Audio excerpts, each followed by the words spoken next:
Entonces hay varias cosas que se requieren del pastor en este sentido. Y la primera de ellas es la enseñanza. La enseñanza. El pastor tiene un papel súper importante en la educación de la iglesia. Es un ministerio que trabaja muy de la mano con el ministerio del maestro o el ministerio de la enseñanza. ¿Por qué? Porque los pastores están llamados a consolidar la iglesia, a educar a la iglesia y guiar a la iglesia. Cuando hablo de guiar, entiéndase dirigir la congregación. La iglesia, la palabra iglesia también la utilizo en el sentido de una congregación como tal. Entonces, todo pastor debería manejar la enseñanza. No significa esto que deba tener el don de la enseñanza, pero sí debe por lo menos dominar los principios básicos de la enseñanza. De hecho, en la Biblia, cuando leemos acerca de los 5 ministerios, vemos que el ministerio del pastor y el ministerio del maestro prácticamente van de la mano. De hecho, algunos estudiosos de la Biblia dicen que es un solo ministerio. O sea, que pastor y maestro es uno mismo. Otros establecen que no, que hay una distinción y que son ministerios diferentes. Sea como sea, esos ministerios van de la mano, deben de ir unidos. El pastor es alguien que enseña. Vuelvo y repito, no tiene que tener necesariamente el don de la enseñanza, pero por lo menos debe prepararse en los conocimientos básicos, de tal manera que él pueda enseñar a la congregación. La congregación se consolida, se establece a través de la enseñanza. Fíjense que cuando Jesús da la gran comisión, allí se establece de una forma clara el principio de la enseñanza. Jesús dice: vayan por todo el mundo, vayan por las naciones, predicando el evangelio y enseñándole a la gente todas aquellas cosas que yo les he mandado. ¿Verdad? Ahí entra automáticamente la enseñanza. Y dice, y en otro de los evangelios dice: hagan discípulos.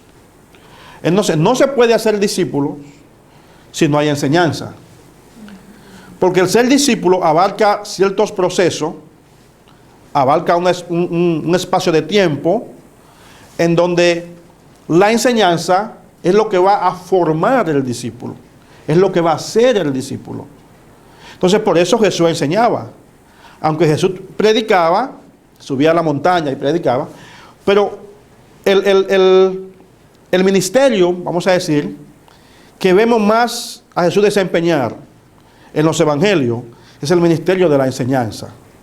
Y Jesús utilizaba todos los recursos que estaban al alcance, recursos didácticos, recursos de educación, de enseñanza, para que la gente pudiese entender su mensaje. Por eso vemos que utiliza diferentes géneros literarios, como son las parábolas, por ejemplo, que es una forma de enseñar muy conocida y muy usada, en donde se tomaban ejemplos de las cosas cotidianas, de las cosas naturales, y entonces se le daba un sentido espiritual para que la gente pudiese entender el mensaje. Todo ese tipo de cosas son recursos de enseñanza. Usaba muchas veces proverbios, usaba refranes, usaba toda una serie de cosas para captar y despertar la atención de sus oyentes. Vemos que Pablo también cuando sales en los diferentes viajes, duraba una cantidad de tiempo, como vimos en una lección anterior, una cantidad de tiempo en esa iglesia que se estaba formando, esa iglesia recién nacida, se quedaba allí, y dice la Biblia que él se quedaba precisamente enseñando, aunque se dedicaba a la predicación en la ciudad, pero en la iglesia local su función principal era la enseñanza. Y cuando él entendía que ya los líderes estaban bien capacitados, bien establecidos, tenían los conocimientos fundamentales de la doctrina de Cristo, entonces él se marchaba hacia otra ciudad a continuar con ese mismo trabajo, con ese mismo ministerio. Entonces, un pastor tiene que enseñar. Esa es la función número uno, podríamos decir. Apacentar o guiar una iglesia local se hace a través de la enseñanza. Por eso es que el pastor debe tener conocimiento. Debe de estudiar no solamente la palabra de Dios, sino todas aquellas cosas que son afines a su ministerio, porque él debe de enseñar, debe ser un educador. Entonces, otro trabajo, responsabilidad del pastor en la iglesia local es la predicación. La predicación. Y yo quiero aclarar que la predicación no es solamente la predicación que se hace desde el altar, desde el púlpito, sino la predicación también a las personas que no conocen al Señor. La diferencia entre la enseñanza y la predicación es que la predicación es proclamar, es decir, es hablar, no involucra procesos. La enseñanza sí. La enseñanza conlleva proceso, conlleva tiempo, metodología, una serie de pasos que son importantes para llevar a la persona hacia cierto nivel que uno quería llevarle. En la predicación, lo que se hace más bien es que se proclama la palabra del Señor, buscando, si es posible, una reacción inmediata a lo que se ha predicado, a lo que se habla. ¿Me explico? Entonces, el pastor debe ser el ejemplo en la grey de lo que es la predicación. Él debe ser un predicador fuera de la iglesia, con aquellas personas que no conocen al Señor, y debe también, naturalmente, predicar a los miembros que ya forman parte de la congregación. Pero repito, su función principal es la enseñanza. Ahora,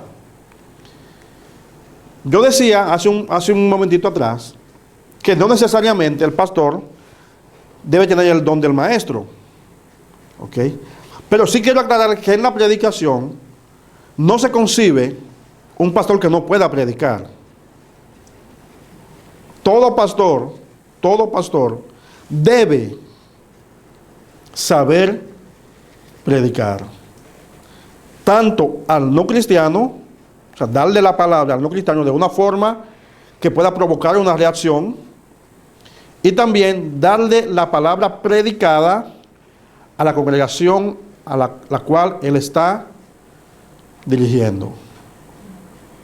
No se concibe, vuelvo y repito, un pastor que no pueda predicar, porque la predicación es parte esencial del culto cristiano, es parte fundamental del servicio cristiano. Cuando nos reunimos en la congregación, sea en la semana, sea el día domingo, o sea lo que sea, el sermón es la parte principal de ese servicio. He escuchado, y voy a aclarar esto un poquito, he escuchado a veces personas decir que la música y que la adoración es la parte más importante en el servicio. Déjeme decirle que no. ¿Okay? La adoración es importante, la música es buena, todo eso prepara el ambiente espiritualmente, la atmósfera de cierta forma, pero realmente la predicación de la palabra de Dios siempre ha sido y será la parte más importante del servicio en la iglesia cuando nos reunimos, del servicio congregacional. Por lo tanto, se le debe prestar siempre mucha atención, se debe de hacer de tal forma que todos los miembros, todas las personas aquí congregadas puedan entender lo que se está predicando. Esto conlleva, naturalmente, que el pastor que está ministrando, que está predicando la palabra, debe, cuando está preparando sus sermones, su predicación, debe tomar en cuenta los diferentes tipos de oyente que tiene y en qué nivel están espiritualmente, de tal manera que su mensaje, su sermón, pueda afectar la vida de cada uno de ellos, independientemente del nivel espiritual en que estén. Tanto el que acaba de llegar, que tiene un tiempo relativamente corto de haber aceptado al Señor, como aquel que tiene 20 o 40 años sirviéndolo al Señor, todos deben ser afectados por la predicación del pastor. Todos deben ser tocados, todos deben ser llevados a la reflexión o de acuerdo a la reacción que el pastor esté buscando, pero todos deben sentirse involucrados dentro de la predicación del pastor. Otro punto interesante, otro trabajo que tiene que desarrollar el pastor en la iglesia local es la administración. Él no solamente enseña, no solamente predica, sino que también es un administrador. Yo quiero que en este punto nosotros podamos buscar en nuestras Biblias, en 1 Corintios, capítulo 4, versículo 1, porque a veces se malinterpreta o se cuestiona cuando se enseña sobre la administración en las iglesias, o cuando se convoca a una charla, a una conferencia, para hablar del tema de administración espiritual, administración eclesiástica. La gente siente cierto recelo porque piensa que esto no es bíblico, que la administración es un concepto exclusivamente del mundo empresarial. Sin embargo, la Biblia nos enseña que es un concepto muy bíblico, y que Dios nos ha colocado como administradores de los recursos de Él y de todas aquellas cosas que de una u otra forma Él nos pone en la mano. En 1 Corintios capítulo 4, el versículo 1 dice: así pues, tengamos a los hombres por servidores de Cristo y administradores de los misterios de Dios. Luego añade: ahora bien, se requiere que los administradores, que cada uno sea hallado fiel. Entonces ahí aparece el concepto de una forma clara. Luego quiero que usted vaya conmigo también a 1 Corintios, el mismo libro, al capítulo 12 ahora, el versículo 28, que dice de la siguiente forma: y a unos puso Dios en la iglesia, primeramente apóstoles, luego profetas, los terceros maestros, luego los que hacen milagros, después los que sanan, los que ayudan, los que administran, los que tienen don de lengua. En ese pasaje de la Biblia podemos ver diferentes dones. Y dice que Dios colocó esas personas con esos dones en la iglesia con un propósito. Pero lo que llama la atención es que aquí aparece la administración como un don dado por Dios, junto con el don de los apóstoles, de los profetas, de los que ayudan. O sea, está dentro de ese grupo de dones que el Señor otorga a su iglesia para un mejor desarrollo, para un trabajo más excelente y para que las cosas se hagan bien. Entonces la administración es importante y el pastor es un administrador, como dice aquí, de los misterios de Dios o de las cosas espirituales. Por lo tanto, es un deber, es una función que él ejerza ese don. Si él no tiene el don de ser un administrador, debe de rodearse de personas que posean la capacidad, que posean el don, que posean la habilidad, el talento, lo que sea que esté relacionado con la administración. Pero eso no puede quedar fuera de la iglesia local. Tiene que haber una administración. Y quiero que ustedes entiendan en este día que la administración no tiene que ver, en este caso, no tiene que ver exclusivamente con los recursos financieros, que de hecho es muy importante. Muy importante que el pastor tenga un conocimiento, por lo menos básico, de la administración de las finanzas de la iglesia. Pero no es una referencia exclusivamente a la administración de recursos financieros, sino también a la administración de los recursos humanos que Dios coloca en la iglesia local. Allí hay personas con diferentes habilidades, con diferentes dones, con diferentes talentos también, que de una u otra forma pueden funcionar en la iglesia y pueden ayudar a que se haga un trabajo mucho mejor y mucho más excelente. Él tiene que evaluar las capacidades. Tiene que ver las capacidades, las habilidades que hay allí en la iglesia que él está dirigiendo y en dónde podría funcionar mejor. Esa persona que tiene esa habilidad, eso es parte de la administración. ¿Cuáles son las personas que tienen el potencial para desarrollar X trabajo en el ministerio, en la iglesia? Y es su deber como administrador utilizarlo, ponerlo a funcionar. ¿Sabe por qué? Porque Dios en cierto momento llamará a cuenta. Hay una parábola muy conocida en la Biblia que se llama las parábolas de los talentos. Es una parábola que Jesús utilizó.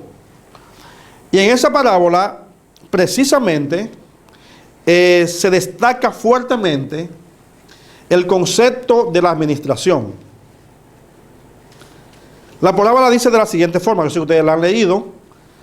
Dice que un señor, un hacendado, un rico, se iba de viaje y llamó a sus siervos, sus servidores, sus trabajadores, y le entregó talentos, le entregó una cantidad de dinero. En ese tiempo, el talento era una cantidad de dinero específicamente. No estamos hablando aquí de talento humano y eso, sino una cantidad de dinero. Le entrega a cada uno una cantidad. Entre ellos, hay uno que le entrega un talento, le entrega una pieza de oro. Y le dice a los 3 servidores, negocien con ella, trabajen, administrenla, pónganla a producir en lo que yo regreso. Cuando él regresa después de un tiempo, viene a hacer cuenta. Y entonces llama al que le dio la cantidad de 5. Ese le dijo, bueno, yo administré lo que tú me diste, hice esto y aquello, y gané. El otro también ganó, tenía 3. Pero el que tenía 1 no administró sus recursos, no hizo nada con él, dice que lo enterró. Porque tenía miedo. Tenía miedo de perder. No asumió el riesgo. Entonces el Señor le dice que es un siervo malo, negligente y todo eso. Pero yo quiero que esa parábola, que usted la ha escuchado predicar muchísimas veces, la enfoque desde el punto de vista pastoral. Dios también va a colocar al lado nuestro personas con talentos, con múltiples talentos. Y es nuestro deber administrarlo bien.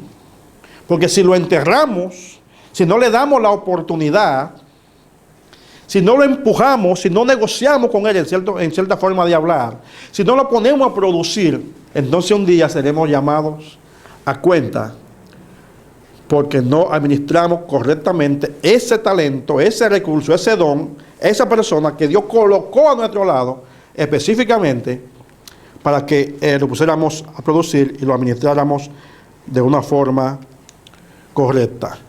El otro punto, otro trabajo del pastor es el ejercicio del liderazgo. El ejercicio del liderazgo. Esto es súper interesante porque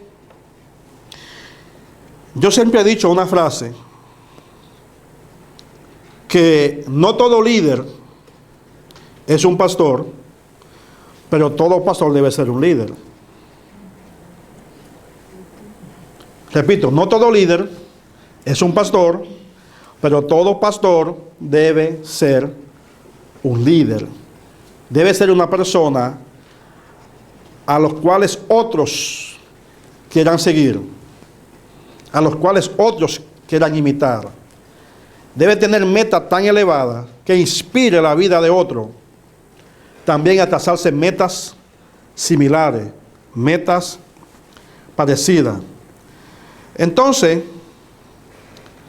hay personas, lamentablemente, que son buenos pastores, pero malos líderes. Eso como que no se concibe, ¿no? Pero es la realidad, porque son buenos pastores en el área de que aconsejan bien, predican bien, enseñan bien, pero no tienen la capacidad, no ejercen tal influencia que la persona quiere seguir sus pasos o quiere seguir la visión que tiene. Entonces es importante que el pastor entienda que él debe ser un líder. El liderazgo, señores, el liderazgo se puede aprender. Esa teoría de que el líder solamente nace no es verdad. No es verdad. El líder también se hace. Naturalmente, las personas muestran cierto carisma, cierta inclinación hacia el liderazgo, y eso tiene que ser desarrollado. Hay personas que nacen con ese don, pero si no lo cultivan, si no lo pulen, de nada le va a servir. Tiene que haber una preparación, tiene que haber un estudio, tiene que haber una guía, tiene que haber una serie de cosas que ese don de liderazgo, si la persona lo tiene, pueda ser efectuado, llevado a cabo con efectividad. Y si no lo tiene, pueda aprender por lo menos las técnicas correctas de un buen liderazgo. Entonces, el ejercicio del liderazgo bíblico, el pastor debe tenerlo. Y repito, liderazgo bíblico. Porque hay un liderazgo que es mundano, que busca su propio beneficio. Estamos hablando aquí del liderazgo bíblico. Muy bien, de esta forma terminamos la lección número 3 por este día. Vamos ahora entonces a pasar a la parte de preguntas y respuestas. Cualquier cosa que usted no entendió, tiene ahora la oportunidad de preguntarle o preguntarme. Y también recuerden que en el material de estudio aparecen algunos versículos de la Biblia y algunas preguntas que deben de estudiar y que va a arrojar más luz sobre este tema que estuvimos hablando en el día de hoy. Muchas gracias, Dios le bendiga y pasamos a la parte de las preguntas.